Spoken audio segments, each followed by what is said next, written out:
Continuation of 5 teachings from the Japanese wabi-sabi philosophy that can drastically improve your life.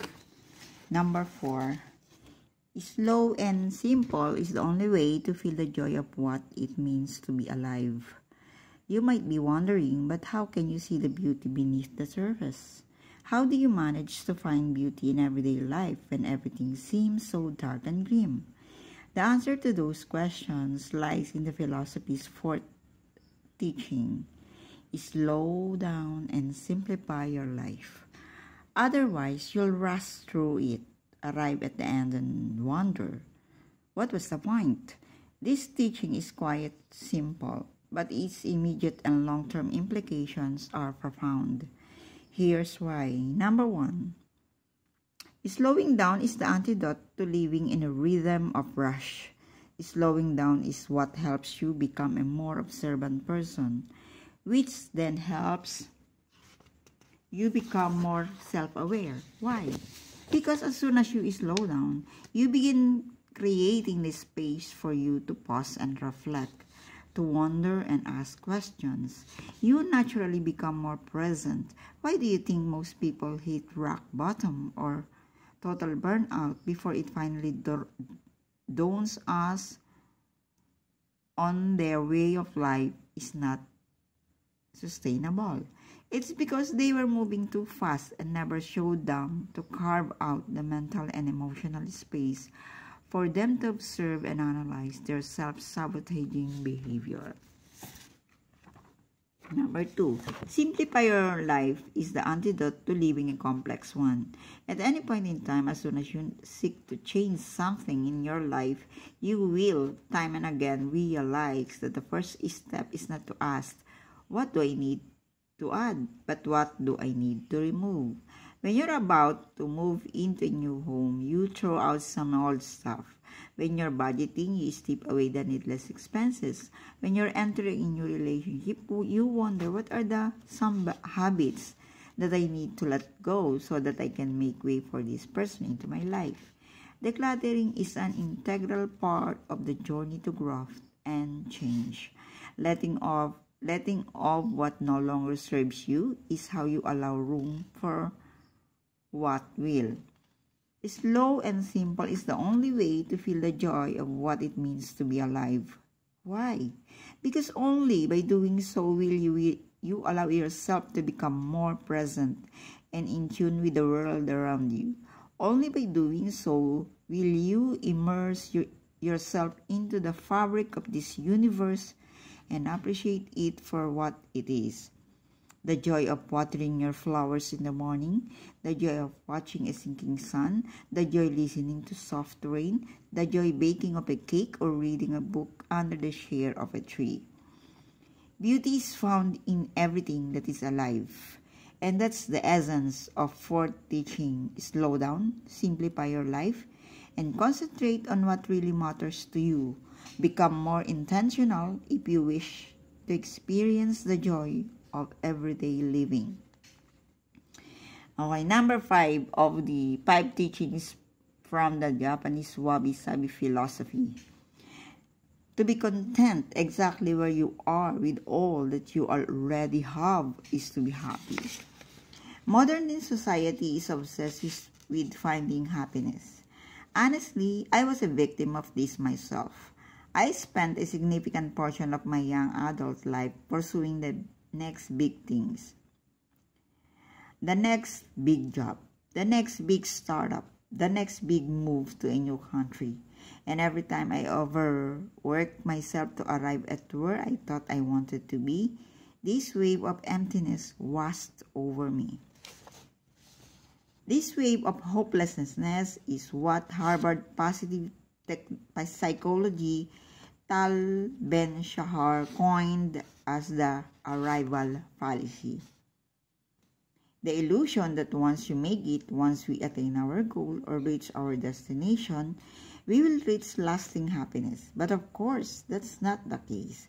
Because compulsive goal setting does not lead to happiness. It leads to a mindless and stressful game of fetch. The truth is, our obsession with seeking happiness has blinded us to what happiness actually is, an emotion. It's just another emotion. We feel happy and unhappy, just how we feel angry, sad, scared, or excited. You can be happy all the time, just as how you can be excited all the time.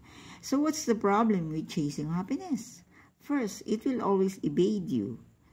And second, it's virtually impossible to be happy all the time. Yes, this is correct.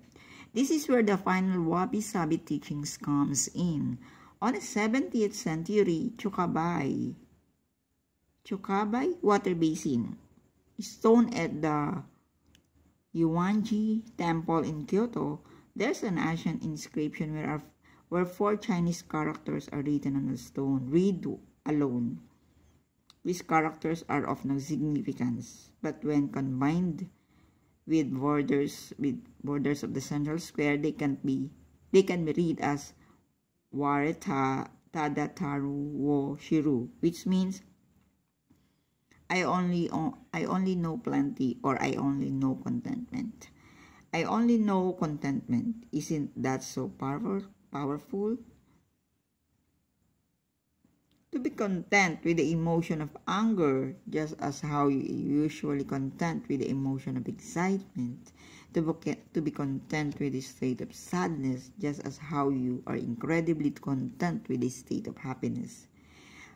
But how about a more poetic translation to that inscription? How about rich is the person who is content with who he is or what he has?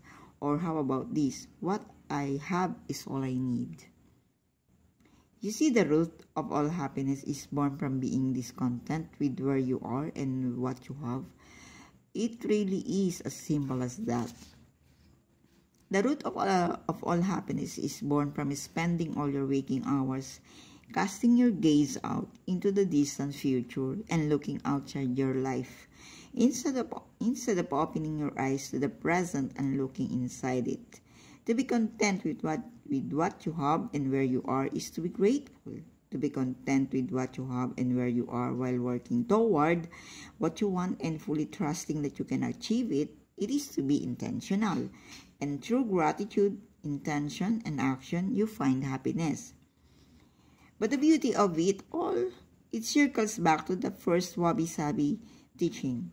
Acceptance is contentment, and contentment is acceptance.